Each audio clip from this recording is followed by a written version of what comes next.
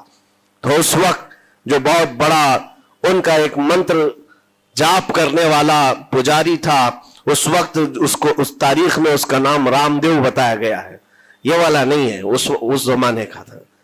اور اس کو راجہ نے جا کر کہا، وہ کبھی کسی سے مقابلے کے لیے آیا نہیں تھا، اس نے حامی بھر لی کہ ہاں ٹھیک ہے، میں جاؤں گا، دیکھتا ہوں کون فقیر آیا ہے ہماری اس دھرتی پر، اور میں جاپ کروں گا، اگر جادو ہے تو جادو سے میں کاٹ دوں گا۔ اس نے تقریباً اپنے ساتھ 400 یا 500 پجاریوں کو لیا، اور جب وہ آیا تو سرکار غریب نواز کے ساتھ 2 خادم تھے، آپ کے ساتھ صرف 2 خادم بیٹھے ہوئے تھے۔ کہا کہ حضور بہت بڑا مسئلہ ہے، پجاریوں کا جادو ہم پر حملہ آور ہے، ان کا جادوگر حملہ آور ہے، اور مقابلے کے لیے وہ لوگ میدان کے قریب آ چکے، پہاڑ کے نیچے ہیں، آپ اپنے چلہ گاہ سے اٹھتے ہیں جہاں پر آپ عبادت کر رہے تھے۔ کہا ٹھیک ہے ہم جاتے ہیں۔ اور اس کے بعد سرکار غریب نواز نے کہلا بھیجا اپنے خادم سے، کہو کہ وہ اپنا منتر پڑھیں، ہم اپنا منتر پڑھیں، وہ اپنا منتر پڑھیں جو بھی ان کے جادو کا ہے۔ اب جب وہ پنڈت نے، پجاری نے دیکھے بغیر اپنے سارے پجاریوں سے کہا کہ جیسے ہی وہ درویش آئے گا، وہ فقیر آئے گا، ہمارا یہ منتر ہے، یہ پڑھنا، وہ آگ میں بھسم ہو جائے گا، دنیا دیکھے گی۔ سبوں نے کہا ٹھیک ہے، لیکن ابھی کسی نے دیکھا نہیں تھا۔ لیکن جیسے ہی وہ اپنی جھوپڑی سے یہ مرد قلندر جلوہ رسول لے کر کے نکلا تھا، جمال رسول لے کر نکلا تھا، بیٹا ہے کس کا؟ حسن و حسین کا بیٹا ہے، فاطمہ زہرا کا بیٹا ہے۔ جیسے ہی باہر آئے، وہ منتر جو سکھایا گیا تھا سب کے قریب قریب آئے، 400 لوگوں نے وہ غریب نواز کی پیشانی کو دیکھ کر منتر پڑھنا شروع کیا۔ اور منتر کیا تھا؟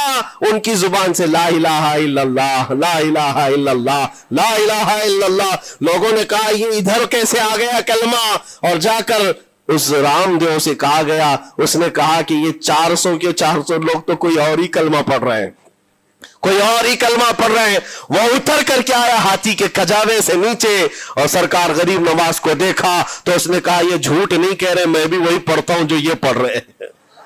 آپ کو تاریخ میں پتا ہو کہ اس کا نام سرکار غریب نواز نے شادی دیو رکھا اور اپنے مریدین میں شامل فرمایا، اور زندگی بھر سرکار غریب نواز کے خلفاء میں اور آپ کے خادموں میں شامل رہا۔